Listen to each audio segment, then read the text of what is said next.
नमस्कार, स्वागत है आपका अपनी क्लासेज में। और आज अपने लेकर आए हैं टीचिंग मेथड में CLT यानी कम्युनिकेटिव लैंग्वेज टीचिंग। ये एक अप्रोच है ना कि मेथड, इसे ही CELT भी बोल दिया जाता है। CELT का मतलब कम्युनिकेटिव इंग्लिश लैंग्वेज टीचिंग, जो 1970s के अंदर USA के अंदर प्रचलित हुई। और इसी कम्युनिकेटिव लैंग्वेज टीचिंग को पढ़ने से पहले अपने लिंग्विस्टिक कंपिटेंस और कम्युनिकेटिव कंपिटेंस देख लेते हैं। जो लिंग्विस्टिक कंपिटेंस अपने ऑडियो लिंगुअल मेथड के अंदर भी यूज हुआ था, और कम्युनिकेटिव कंपिटेंस जो अपने रोज यूज करते हैं उन्हीं को आज विस्तार से समझ लेते हैं। लिंग्विस्टिक कंपिटेंस का मतलब होता है ग्रामर के बारे में, ग्रामर के कंपोनेंट्स होते हैं उनके बारे में, यानी knowing the language rules, language के रूल के बारे में जानना ही क्या है लिंग्विस्टिक कंपिटेंस, यानी भाषाई दक्षता बोलते हैं जिसे। और भाषा पर दक्षता कब आती है? जब उसकी ग्रामर के बारे में, यानी ग्रामर के जितने भी कंपोनेंट्स होते हैं, यानी सेंटेंस की स्ट्रक्चर होगी, सिंटेक्स हो गया, सेमेंटिक वैल्यू होगी उसकी, उसके अलग अलग रूल हो गए, जितनी भी ग्रामर है उनके सारे कंपोनेंट सिस्टम्स को ग्रास्प कर लेना, याद कर लेना, मेमोराइज कर लेना ही लिंग्विस्टिक कंपिटेंस होती है। जो नोम चॉम्स्की ने, यानी नोम चॉम्स्की यूके का यानी ब्रिटेन का था, उसने आज़ाद किया था। यानी यूके के अंदर नोम चॉम्स्की, जिसने LAD लेड भी बोलते हैं, जिसे लैंग्वेज एक्विजिशन डिवाइस बोलते हैं, उसी के तहत लिंग्विस्टिक कंपिटेंस नोम चॉम्स्की ने खोजा। लेकिन आज तक की जितनी भी मेथड्स थी अपने पीछे पड़ी, चाहे GT हो, चाहे ऑडियो लिंगुअल मेथड हो, चाहे स्ट्रक्चरल मेथड हो, चाहे और कोई मेथड हो, उसके अंदर लिंग्विस्टिक कंपिटेंस की बात की गई। और ये नोम चॉम्स्की का मेन उद्देश्य था कि लैंग्वेज तभी सीखी जा सकती है, लैंग्वेज के कुछ पैटर्न्स होते हैं उनके थ्रू ही लैंग्वेज को सीखा जा सकता है, और इसे लिंग्विस्टिक कंपिटेंस बोलते हैं। यानी ग्रामर के अंदर कंपिटेंस हो उसे लिंग्विस्टिक कंपिटेंस बोलते हैं। और इसी के विरोध में 1970s के अंदर डेल हिम्स नाम का एक USA के अंदर साइकोलॉजिस्ट या भाषाविद बोल लो, वो हुआ। उसने लिंग्विस्टिक कंपिटेंस जो नोम चॉम्स्की ने दिया था उसके विरोध में लेकर आया, जिसका नाम दिया कम्युनिकेटिव कंपिटेंस। उसने कहा कि भाषा, कोई लैंग्वेज के रूल याद करने से भाषा नहीं सीखी जा सकती, भाषा को यूज करने से भाषा सीखी जाती है। तो उसने कम्युनिकेटिव कंपिटेंस दिया कि भाषा को अगर किसी बच्चे को सिखाना है तो उसको कम्युनिकेट कराओ, ना कि उसको उसके रूल्स है, लिंग्विस्टिक सिस्टम है, उसको ग्रास्प कराओ, यानी ग्रामर सिखाओ, ना कि उसके ग्रामर सिखाओ, उसको कम्युनिकेशन सिखाओ। तब डेल हिम्स ने इसके विरोध में कम्युनिकेटिव कंपिटेंस लेकर आया। कम्युनिकेटिव कंपिटेंस का मतलब होता है नोइंग द लैंग्वेज, लैंग्वेज को जानना, एंड यूजिंग इट, और इसको यूज करना, यानी इसको यूज करना आना चाहिए। को नहीं जानना है, सिर्फ ग्रामर से ही लैंग्वेज नहीं सीखी जाती, इसको कम्युनिकेट करना, उसको यूज करना कैसे है ये आएगा, तभी एक लैंग्वेज सीखी जाएगी। इसे ही कम्युनिकेटिव कंपिटेंस बोलते हैं। और यही कम्युनिकेटिव कंपिटेंस है जो कम्युनिकेटिव लैंग्वेज टीचिंग यानी CLT का आधार बना, जो 1970s के अंदर डेल हिम्स लेकर आए। इसीलिए कम्युनिकेटिव लैंग्वेज टीचिंग CLT का प्रोपाउंडर भी डेल हिम्स को माना जाता है, जो USA का रहने वाला था। और ये लेटेस्ट भी है क्योंकि अभी 1970s के अंदर आई है, उसके बाद कोई नई विधि भी नहीं आई, तो इसे कम्युनिकेटिव कंपिटेंस के तहत ही ये विधि बनी थी। और कम्युनिकेटिव कंपिटेंस का मतलब होता है knowing the language and using it, यानी इसको यूज करना, भाषा को जानने के साथ साथ इसको यूज करना भी आना चाहिए, बच्चे को बोलना आना चाहिए। और बोलने भी कैसे, how and when to use, कब और कैसे का जवाब देता है कम्युनिकेटिव कंपिटेंस। कैसे यूज करना है भाषा को, 4 आदमी खड़े हैं तो कैसे बोलना है, वही बॉस के सामने कैसे बोलना है, फ्रेंड के साथ कैसे बोलना है, तो इसे बोलते हैं हाउ एंड व्हेन, कब कौन से सेंटेंस, कब कौन से पैटर्न यूज करना है, उसे कम्युनिकेटिव कंपिटेंस बोलते हैं। और वो भी ग्रामेटिकल नॉलेज के साथ, यानी सिंटेक्स भी हो, मॉर्फोलॉजी हो, phonology and like as well as social knowledge, यानी बच्चे को ग्रामेटिकल नॉलेज तो होना ही चाहिए। ग्रामर के नॉलेज के बिना तो बच्चा लैंग्वेज सीख ही नहीं पाएगा।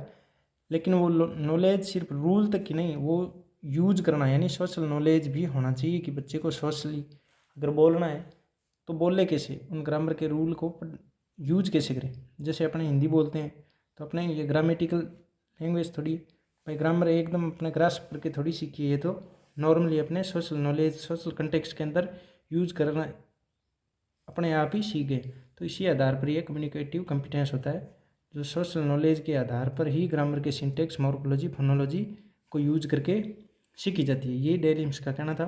और इसी कम्युनिकेटिव कॉम्पिटेंस के अंदर ही होता है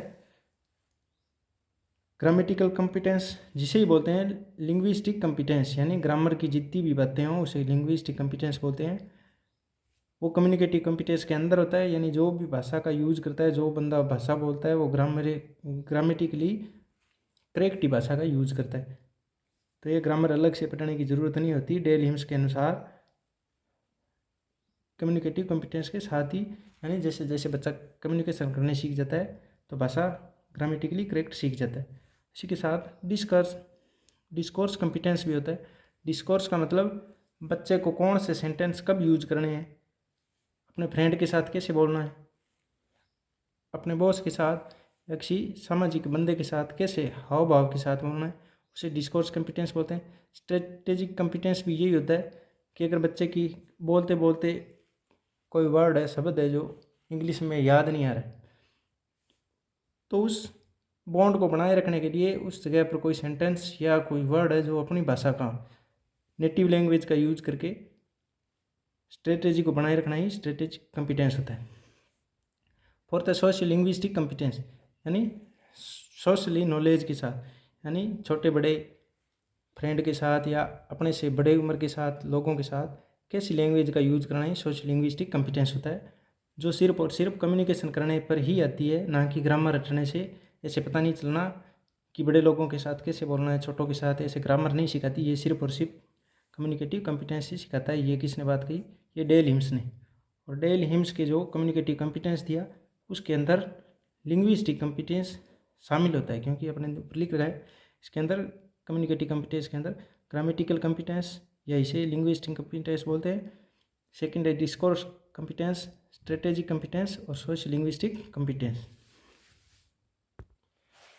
और इसी लिंग्विस्टिक कॉम्पिटेंस जो नोम चॉम्स्की ने दिया था उसी के विरोध में एक कम्युनिकेटिव कॉम्पिटेंस लेकर आए, उसी पर आधारित एक इनका एक कोटेशन है, वो भी चलता है कि language is learned by use.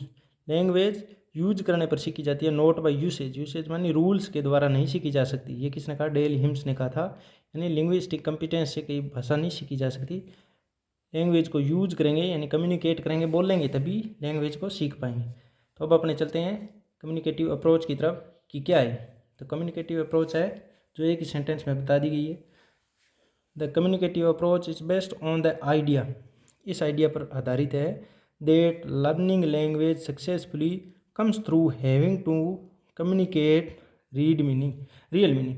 यानी रियल मीनिंग के अंदर अगर बच्चा कम्युनिकेट करेगा भाषा को, तभी वो भाषा के अंदर सक्सेसफुली कॉम्पिटेंस हो पाएगा, यानी वो भाषा सीख पाएगा जब बच्चा भाषा को कम्युनिकेट करेगा रियल मीनिंग के तहत, यानी रियल कंटेक्स्ट के अंदर, सोशल कंटेक्स्ट के अंदर, चार आदमियों के बीच में खड़ा होकर, छोटे बड़ों के बीच में खड़ा होकर उन सेंटेंसेज का यूज करेगा, कम्युनिकेट करेगा, बोलेगा, तभी वो भाषा को सीख पाएगा, ना कि रूल्स को ग्रास्प करने से। तो ये परिभाषा होगी, communicate approach is based on the idea that learning language successfully comes through having to communicate real meaning, यानी रियल मीनिंग के अंदर कम्युनिकेट करने से, यानी किस सेंटेंस को कहाँ यूज करना है ये यूज करेगा तभी वो बच्चा भाषा को सीख पाएगा। इसी सेंटेंस के आधार पर पूरी CLT चलती है। ये समझ में आ गया तो पूरी CLT ही समझेगी, क्योंकि रियल मीनिंग के अंदर कम्युनिकेट करवाया जाता है बच्चे को। पूरी क्लास को ये ऐसा वातावरण बना दिया जाता है जो टीचर ओरली प्रेजेंट करता है सारा कुछ, और बच्चे एक दूसरे से बातें करते हैं और टारगेट लैंग्वेज के अंदर। तो अब अपने कैरेक्टरिस्टिक ऑफ CLT देखते हैं कि कौन कौन सी विशेषता है इसकी। तो फर्स्ट है communicative competence is more important than linguistic competence, यानी कम्युनिकेटिव कॉम्पिटेंस अपने देख लिया, ये सारी CLT कम्युनिकेटिव कॉम्पिटेंस पर है। लिंग्विस्टिक कॉम्पिटेंस की बजाय CLT कम्युनिकेटिव कॉम्पिटेंस पर ज़्यादा इंपॉर्टेंट देती है, क्योंकि अपने देख लिया था लिंग्विस्टिक कॉम्पिटेंस कौन सी मेथड के अंदर होता है या अप्रोच के अंदर होता है, तो ये ALM में सबसे ज़्यादा लिंग्विस्टिक कॉम्पिटेंस पर ही बल दिया जाता है। तो इस कारण ये CLT ALM के विरोध में भी मानी जा सकती है। सेकेंड है language use in social context, पूरी लैंग्वेज है वो सोशल कंटेक्स्ट के अंदर यूज की जाती है, यानी सारा का सारा जो क्लासरूम होता है उसको सोशल कंटेक्स्ट के रूप में यूज किया जाता है। यानी बच्चे को वार्तालाप कैसे करना है, दो बंदों या आगे तो उनके साथ कैसे बातें करेगा, टीचर के साथ कैसे करनी है, बॉस के साथ कैसे करनी है, बाजार में गया है तो उसका अलग कंटेक्स्ट होता है, तो उनके अकॉर्डिंग रोल प्ले करवा करवा के उसको लैंग्वेज सिखाई जाती है। थर्ड है the ability to be appropriate to know the right thing at right time, यानी बच्चे को अप्रोप्रिएट चीज़ें, know the right thing, know the right thing at right time, यानी कौन सी बात कब बोलनी है, कौन सी चीज़ कब करनी है, ये सिखाया जाता है कि बड़ों के सामने कैसे व्यवहार करना है, गुड मॉर्निंग कब बोलना है, गुड आफ्टरनून कब बोलना है, मे आई कम इन क्लास तो ये कब बोलना है, ये सारा कुछ right thing at right time, यानी सही समय पर ही बताई जाती है, ये सोशल कंटेक्स्ट के अंदर बताई जाती है। Form is not primary but functions are primary, यानी यहाँ फंक्शन करवाए जाते हैं बच्चे से, क्लास के अंदर यूज करवाए जाते हैं, ना कि फॉर्म्स यानी स्ट्रक्चर या पैटर्न नहीं रटाए जाते। जिस तरह स्ट्रक्चर या एएलएम के अंदर फॉर्म या स्ट्रक्चर दिए जाते थे उसकी तरह वो फॉर्म नहीं दिए जाते, वो प्राइमरी नहीं होते। इसके अंदर फंक्शन प्राइमरी होता है कि बच्चे को क्या कब यूज करना आना चाहिए, वो सब प्राइमरी होता है। Fluency is important then accuracy, fluency और एक्यूरेसी दोनों इंपॉर्टेंट होती है, लेकिन एक्यूरेसी से ज़्यादा फ्लुएंसी यानी बोलने में बच्चे को धारा प्रवाहिता होनी चाहिए, फ्लुएंसी पर ज़्यादा इंपॉर्टेंस दिया जाता है बजाय एक्यूरेसी के। इसका मतलब ये नहीं बच्चा कुछ भी गलत सलत बोल रहा है एक्यूरेसी पर ध्यान ही नहीं दिया जाता, नहीं, लेकिन फ्लुएंसी पर ज़्यादा दिया जाता है, एक्यूरेसी की बजाय ध्यान दोनों पर ही दिया जाता है। मीनिंग इज पैरामाउंट, सबसे बड़ी बात है कि मीनिंग इज पैरामाउंट होता है, इसके अंदर मीनिंग ही महत्वपूर्ण होता है। यानी बच्चा कुछ भी टूटी फूटी लैंग्वेज के अंदर बोल रहा है लेकिन उसका मीनिंग आगे वाला समझ रहा है तो उसको समझ आ जाएगा कि बच्चा कम्युनिकेट कर रहा है। उस स्ट्रक्चर या एएलएम की तरह नहीं कि अगर बोल दिए तो उसको हाथों हाथी टोको रोको और बोलो नहीं, इसको करेक्ट कर।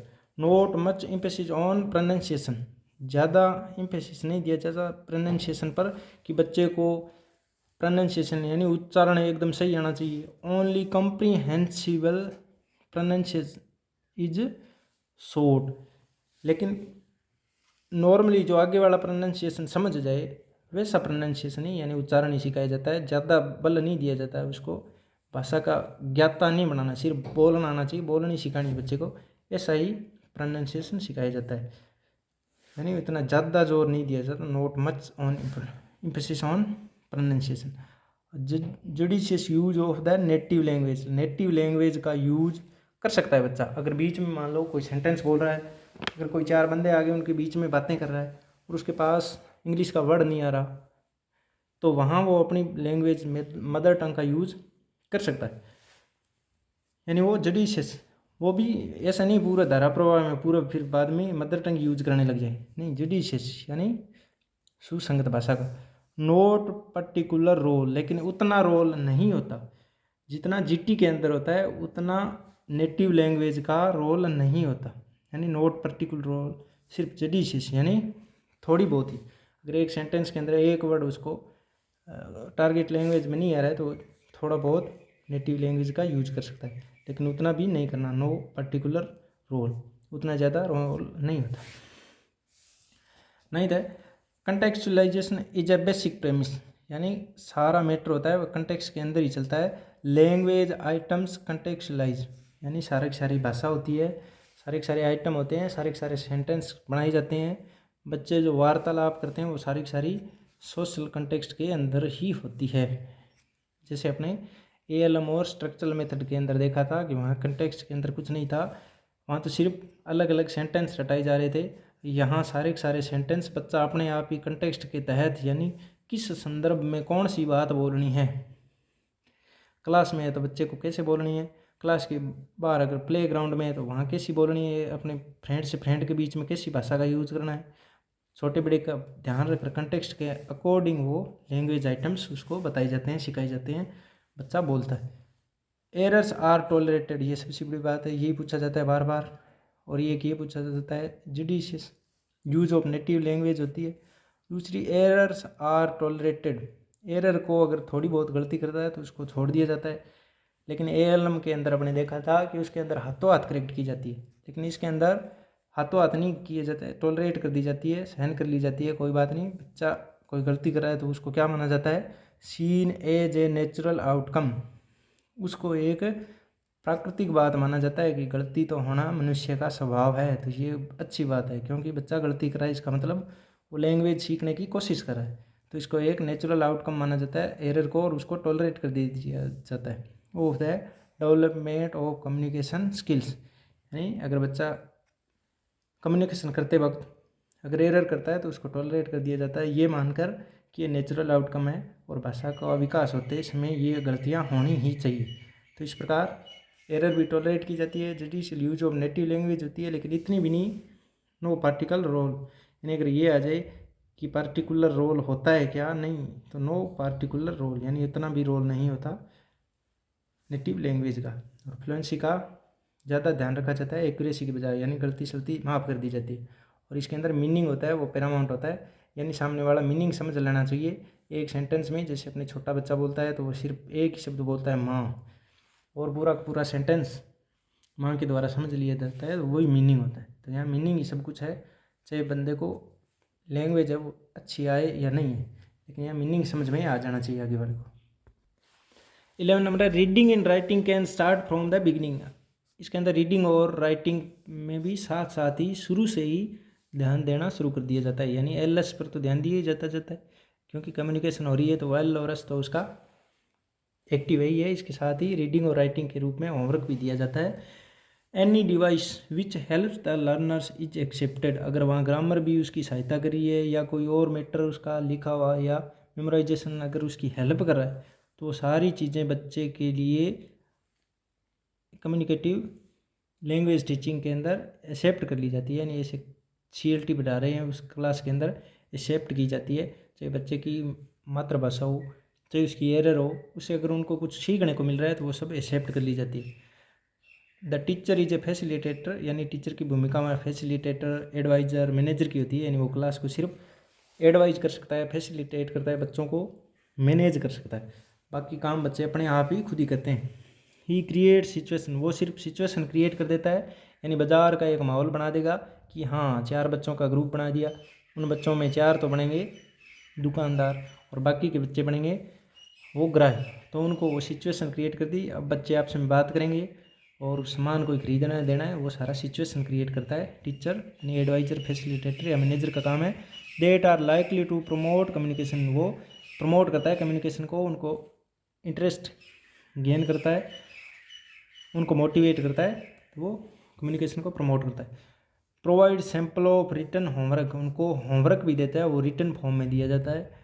अगर उन बच्चों को आज मेले का भ्रमण करवाना है तो उसी बच्चों के पास मैटर नहीं है तो वो रिटर्न होमवर्क के रूप में पहले दिन या उसी दिन सैंपल दे देगा कि इस आधार पर आपको बोलना है, ज़रूरी नहीं ये सेंटेंस बोलो, अपने आधार पर भी बोल सकते हो।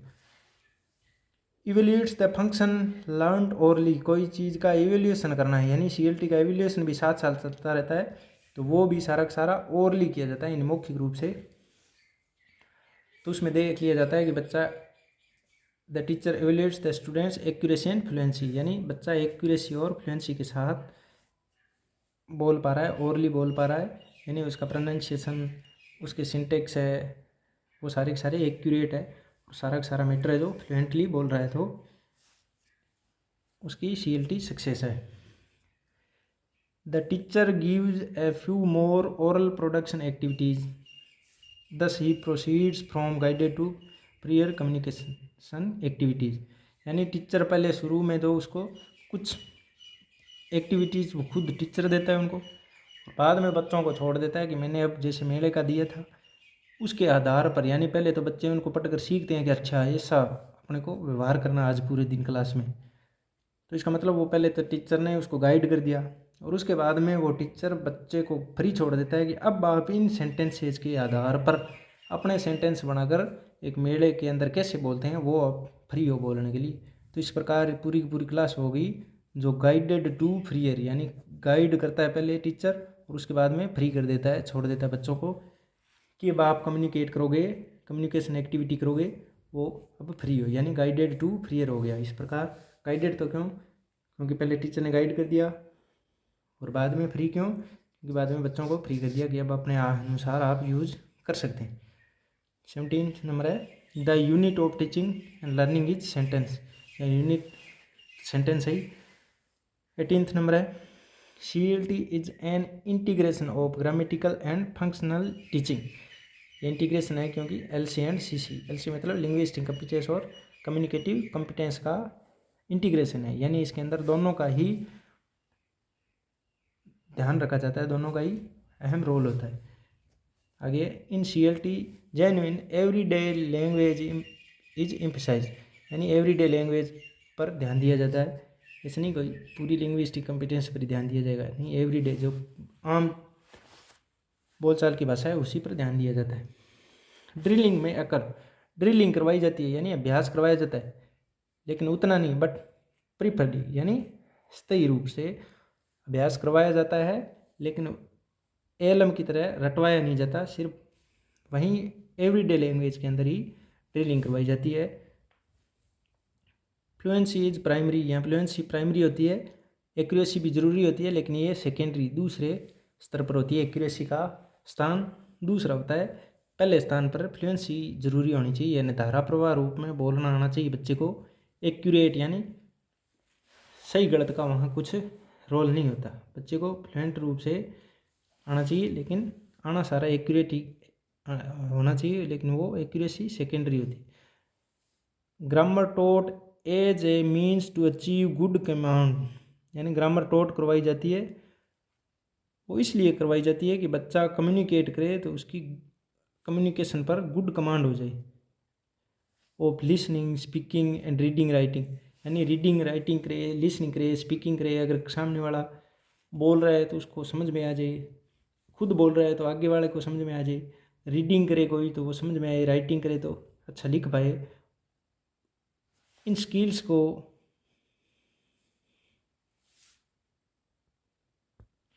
स्किल्स पर अच्छी कमांड हो जाए, गुड कमांड हो जाए, इसीलिए वो ग्रामर टॉट करवाई जाती है। और वो भी इंडक्टिव, यानी रूल्स वैसे रटवाए नहीं जाते, वो अपने आप ही बच्चे को ध्यान हो जाता है कि देख साथ आर का यूज़ करते हैं, ही के साथ इज का यूज़ करते हैं, तो इस प्रकार वो अपने आप ही रूल बन जाते हैं। तो इंडक्टिव रूप से ग्रामर का यूज करवाया जाता है।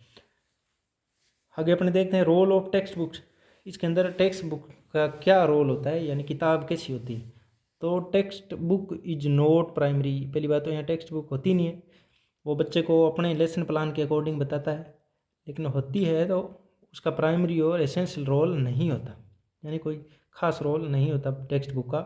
Only focuses on meaningful communication, सिर्फ और सिर्फ इसमें तो टेक्स्ट बुक पर ध्यान नहीं दिया जाता, वहाँ नहीं है कि लेसन खड़ा हो गया और पढ़ाने लग गया, नहीं, उसका तो सिर्फ कम्युनिकेशन करने का ही उद्देश्य है, वो भी meaningful communication and real life interaction using authentic content. Authentic content का मतलब रियल लाइफ सोशल कंटेक्स्ट के अंदर जो सिस्टम होता है, जैसे बाजार का या मेले का या गांव का भ्रमण है, वही ऑथेंटिक कंटेंट है, यानी सोशल कंटेंट है, रियल लाइफ से जुड़ा हुआ होना चाहिए, उसको इंटरेक्ट करवाया जाता है, उसी पर काम करवाया जाता है, ना कि टेक्स्ट बुक का। तो इस प्रकार टेक्स्ट बुक का ज़्यादा रोल नहीं होता वहाँ पर, टेक्स्ट बुक न के बराबर होती है।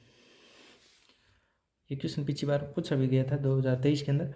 टीचर्स रोल, टीचर यहाँ फैसिलिटेटर, एडवाइजर, मैनेजर, को कम्युनिकेटर, इंस्ट्रक्टर, यानी सहायक की भूमिका में होता है टीचर।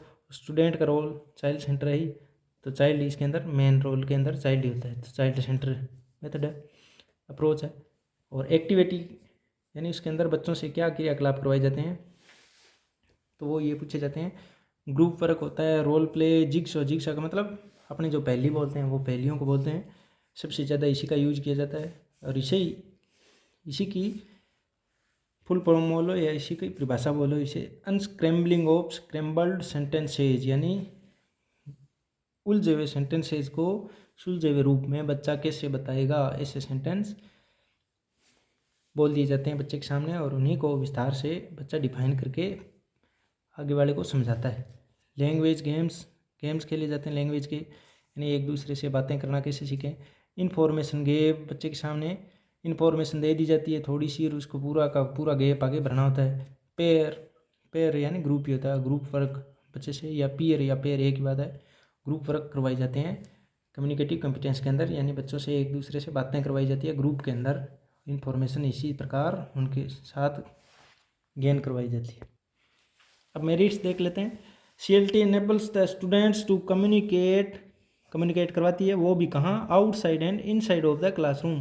बच्चा इस प्रकार क्लासरूम के अंदर कम्युनिकेट कराने लग जाता है तो क्लासरूम के बाहर आउटसाइड भी सीख लेता है, क्योंकि कम्युनिकेशन वो जो अंदर की है वो बाहर भी अब काम आने लग जाती है। CLT based on practical utility not on theoretical aspect. Theoretical का मतलब लिंग्विस्टिक कॉम्पिटेंस, यानी ग्रामर पर आधारित नहीं है, सिर्फ और सिर्फ प्रैक्टिकल एक यूटिलिटी पर है, यानी प्रैक्टिकल बच्चे को व्यवहारात्मक रूप से वहाँ क्लास के अंदर करवाया जाता है सारा काम प्रैक्टिकल। 3 है CLT enables the students to communicate his feelings and thoughts to other and understand the feeling and thoughts of others। यानी खुद के विचार या भाव होते हैं वो दूसरे तक पहुंचा सकता है, और दूसरे के भाव या विचार होते हैं वो खुद अंडरस्टैंड कर पाता है CLT के तहत। और ये CLT में ही पॉसिबल है, दूसरी मेथड्स या अप्रोचेज के अंदर ऐसा नहीं होता, बच्चा समझ नहीं पाता। Emphasis on learning by use, वहाँ सिर्फ और सिर्फ यूज करके ही बच्चे को सिखाया जाता है, यानी बच्चा पहले खुद यूज करेगा उसी के बाद आगे बढ़ेगा। CLT develops the speech ability among the students, speech ability करती है स्टूडेंट्स मोर एक्टिविटी इन्वॉल्व। स्टूडेंट की खुद की एक्टिविटी बहुत होती है यहाँ, तभी तो चाइल्ड सेंटर्ड है। बच्चा ही ग्रुप वर्क करता है, रोल प्ले करता है, judicious use of grammar and pronunciation. यहाँ ग्रामर का यूज होता है लेकिन जुडिशियस, यानी बच्चे को अगर थोड़ी बहुत ग्रामर यूज करनी है तो ऊपरी सतह पर ही कर सकता है। प्रोनाउंसिएशन भी यानी शुद्ध हो ये ज़रूरी नहीं, लेकिन थोड़ा बहुत उसको सिखाया जाता है। Judicious use of grammar and pronunciation. 7 number making learning more dynamic and engaging, यानी बच्चे को डायनेमिकिंग एंड इसके अंदर एंगेजिंग, यानी लैंग्वेज के अंदर एंगेज करके सिखाया जाता है। क्लासरूम के एंगेज यानी उसके क्लासरूम में उसकी अहम भूमिका होती है, उसी के तहत उसको सिखाया जाता है। यानी making learning more dynamic and engaging, learning के अंदर बच्चा खुद एंगेज होता है, डायनेमिक होता है, वो आप खुद करके देखता है। इस प्रकार ये मेरिट्स हो गए। अब अपने डीमेरिट्स देख लेते हैं। पहले डीमेरिट्स तो ये सब में होती है कि trained teacher are not available to teach CLT, क्योंकि ऐसी बातें या ऐसा व्यवहार करके दिखाए वो हमारे यहाँ टीचर नहीं है। दूसरी बात, it is a new concept and it is to be used and tested in our schools for language teaching. ये न्यू कंसेप्ट है क्योंकि इसको लेटेस्ट मेथड भी बोलते हैं, लेटेस्ट अप्रोच भी बोलते हैं क्योंकि सबसे नई है, न्यूएस्ट भी बोलते हैं। न्यू कंसेप्ट होने के कारण इसको it is to be used and tested in our schools for language teaching, यानी अभी तक हमारी स्कूलों के अंदर इसको टेस्ट करना बाकी है, क्योंकि हमारी स्कूलों में इसका यूज करके देखा ही नहीं है, तो टेस्ट नहीं की गई है, ये कमी भी होगी इसकी। थर्ड है CLT is not properly and scientifically developed as yet, यानी अभी तक ये साइंटिफिक और प्रॉपर विकसित भी नहीं हो पाई है। फोर्थ है its practical utility is yet to be ascertain, ये बात बार बार तीनों सेंटेंसेज के अंदर यही है कि प्रैक्टिकल यूटिलिटी है, यानी अभी तक इसके ऊपर प्रैक्टिकल करके देखा नहीं गया। फिफ्थ है inability to understand pronunciation Indian learners, Indian learners तो प्रोनाउंसिएशन भी नहीं समझ पाते। इनेबल है प्रोनाउंसिएशन कैसे करना है कौन से सेंटेंसेस का, तो अगर यहाँ अपने समझाएंगे नहीं बच्चे के तो वो इंग्लिश का हिंदी कर देंगे। सिक्स्थ है teachers involvement in teaching is less, नहीं टीचर का रोल भी यहाँ लेस होता है, टीचर एक किनारे पर बैठा रहता है, तो इस प्रकार ये टीचर का इन्वॉल्वमेंट भी लेस होता है। तो इस प्रकार ये CLT थी, कैसी लगी बताना ज़रूर। लगभग क्वेश्चन पूछे गए थे और पूछे जाने वाले हैं, आप इन पॉइंट्स के आधार पर अपने आप को तैयार कर सकते हैं। Thank you.